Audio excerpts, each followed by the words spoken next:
the next thing is you've done all of this work. How do you actually capture that data though? You don't want to be doing, as we said before, like hundreds and thousands of ergonomic simulations or thousands of single walls being installed. That's going to take you all day, all year.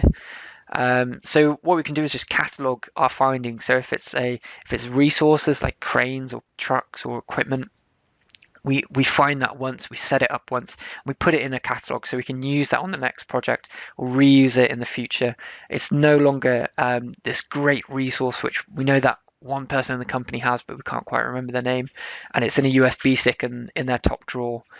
It's just in the business now, which is fantastic.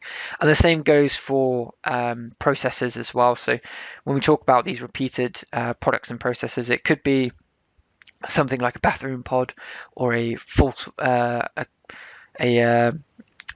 precast wall or precast structure off-site.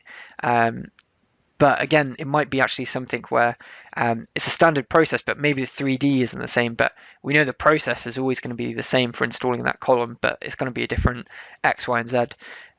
So we can store that process and reuse it on the next project if it's been optimized and things like that.